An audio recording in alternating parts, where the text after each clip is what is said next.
Hi, welcome to Wednesday. Today I'm going to be talking about a cursed 18-wheeler. 13, 14 years ago, when I was in LA working on Ghost Whisperer, I got a call from a man named Bill. Nice guy, 50-ish. He lived in Ohio, and actually he lived a couple of miles from where our house was in Ohio. I asked him why he was in LA. He said he was a long haul truck driver, West Coast to East Coast, and in between.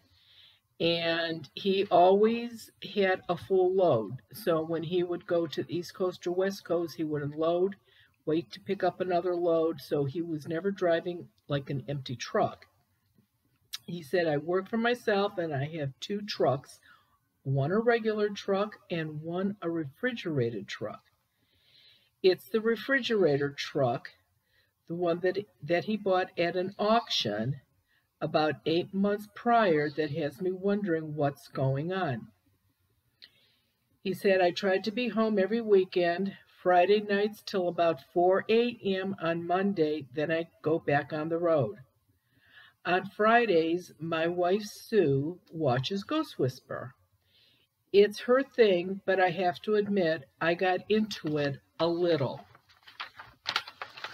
It was a Friday, and I had all kinds of trouble with the refrigerator truck again.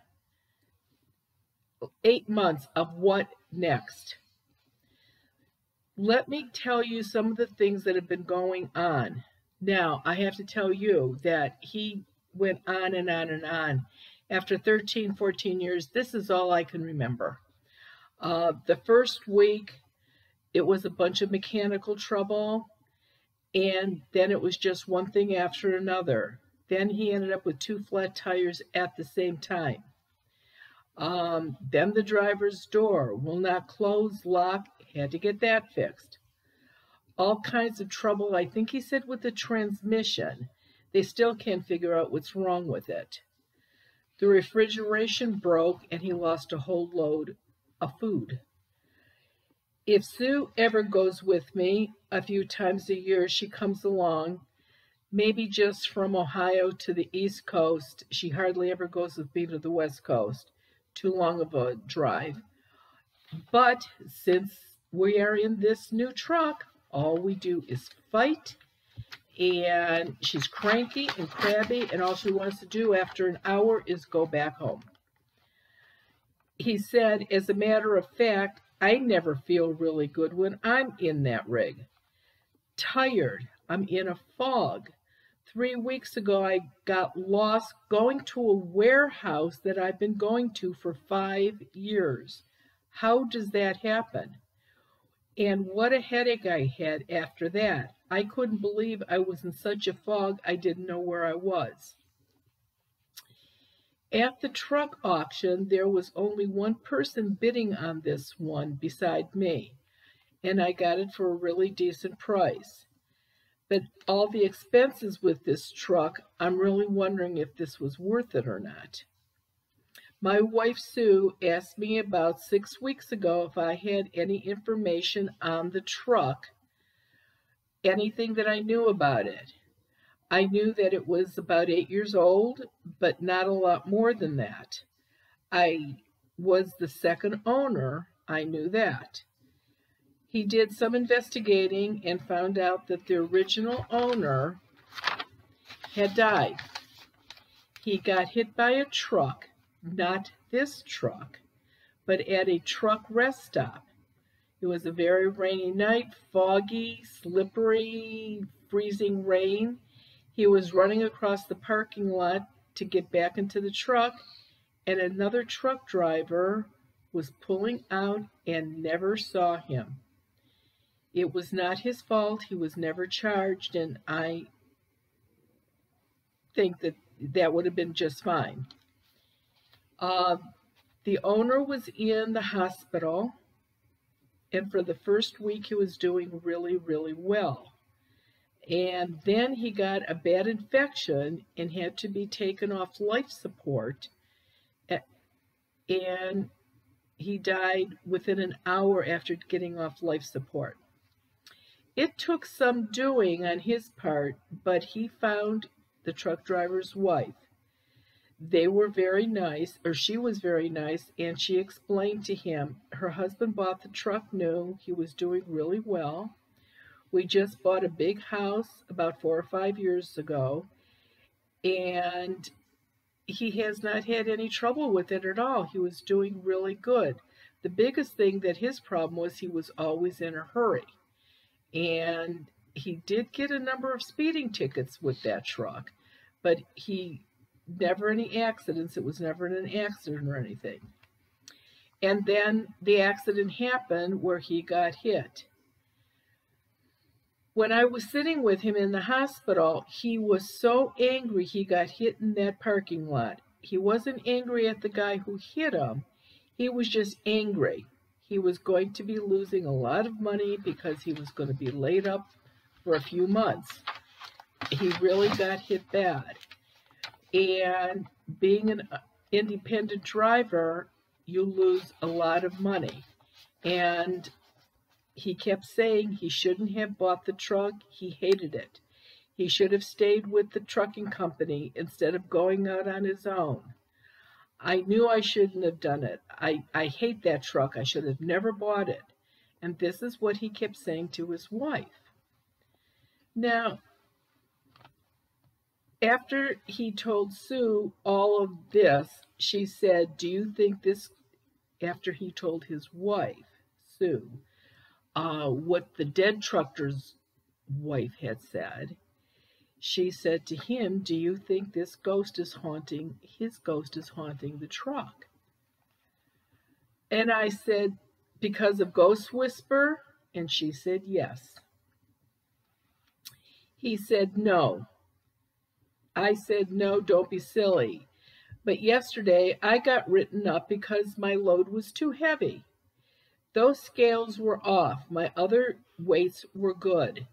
I'm going to fight this because I'm sure that scale was off. But then I was thinking what Sue said, and I figured, what do I got to lose? I'm going to see if I can get hold of you. And I figured, you're in Ohio, I live in Ohio, that we would be able to catch up and get together. And that's why I figured I'd call you and see if this guy's ghost is with me. The next day, Ted and I met Bill and his huge 18-wheeler. You know, they're big on the roads and you see them, but I have to tell you, standing next to one of these monsters, they are big. And there was no ghost. The truck was cursed. Apparently, the dead previous owner's anger landed right on the truck. And who knows if this was intentional or if he was in a lot of pain, on drugs, maybe that had something to do with it. With a curse, negative energy, whatever you want to call it, when a person, place, or object has negative energy, it starts out with just a small outline, no bigger than a drawing around it with a crayon, and like outlining it. And that will happen on a person, on an object, or on a place. Because a property can have a curse, a house can have a curse, objects can have a curse, a truck can have a curse. But something happens bad, that little outline that was on the person, place, or thing gets thicker and thicker and darker. The energy around is usually, a grayish color, but it keeps getting darker and darker every time. And this truck was not black with energy around it, but it was definitely dark, dark gray. Now, Bill did not have the curse on him. It was on the truck. But think about this. Every time he got into the cab, The negative energy was all around him. And I have no idea how much something like that weighs. But think about it. If you are a single person inside of something that weighs thousands of pounds and has got negative energy on it, it is going to affect you. And it really affected him. And obviously Sue when she was ever with him. This is almost like secondhand smoke. You could get bad problems even if you didn't smoke, but you live with somebody who does. And this is what was happening every time he got in to drive this truck. The negative energy was all around him. I removed the curse off the truck, and Bill never had any other problems. We put quince seeds in the cab and about 6 or 7 more on different places on the whole truck. I'm sure that a lot of folks are always cursing 18-wheelers on the roads. Think about it. You don't want to be behind, in front of, or next to an 18-wheeler when you're driving, especially if it's raining, or it's snowing bad, or the roads are bad. I mean, how many times, oh, look at that idiot, look at that jackass, look at that person, that truck driver's nuts. One of these days I'm going to call the phone number on the back. I can't even imagine going from the East Coast to the West Coast, how many times people in a regular vehicle curse or curses truck drivers. And it's got to affect them at some point. It seems that they always go faster and they just don't care. But I really think that they do care. But I think they have all this negative energy on them. About once a year, Bill calls me when he's in his truck, just checking, just to make sure. And he's had absolutely no problem from that at all. So let me touch on curses just a bit. Say you're in a Goodwill, you are in a secondhand store, you're at a garage sale, and you pick up a candy dish and you think, boy, this is just going to be perfect. I know where I'm going to put it, and you're holding it because you're going to buy it. And then you're looking around at other things, and all of a sudden you're holding this dish and you think, you know what, I don't really need this. And you put it down. Why did you do that? What did you feel on your hands? What did you feel? Was your stomach doing a flip-flop? What made you not want that? It was probably negative energy on there that you felt. And your gut takes over. It's like, no, you don't really want that. So there are definitely some things that you can do if you think something is cursed, or a person is cursed, or a property is cursed. And my book, When Ghosts Speak, and you can get this at the library. You don't even have to buy it. The whole last chapter in this book tells you how to remove negative energy. You can take it off of a person, a place, or a thing. You just have to read the last chapter in this book. This is the thing. If you do it wrong, you're not making it worse. If the object, the person, or the place really doesn't have a negative energy on them, you're not putting it on. So it's a total win-win situation. The only thing is you can't take it off yourself.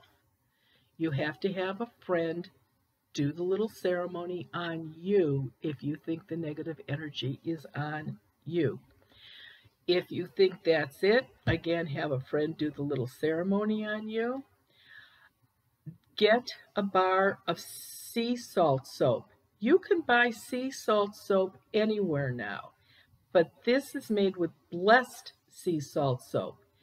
And if you take a shower or a bath using this, it'll start putting fine lines. Like when you go to crack an egg, you hit it and it gets those little fine lines all over it.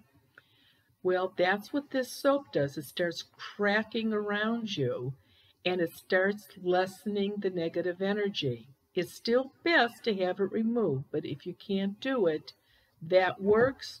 Or get a squirt bottle, put some sea salt in it, blessed sea salt if you can get it, and shake it up and spray the air, walk through it, get the sea salt, spray on you.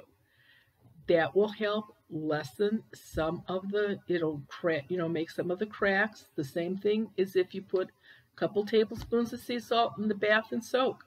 That will start to loosen some of the cracks up around you too. But again, once this is off of you, if you don't ever want this to happen to you again, then definitely get one of the charms, because if you've got a Quincy charm on you, no ghost can get 3.5, 4 feet close to you, and nobody can ever put a curse on you again. So it's definitely worth it. If you say often, I've got bad luck, it's the only kind of luck I have, never good, I'm the born loser, 3 steps forward, 2 steps back, do something about it. Okie doke. So we're done for the week, and we will see you next Wednesday, and I don't know, I'll come up with something to talk about. Thanks. Everybody have a great week.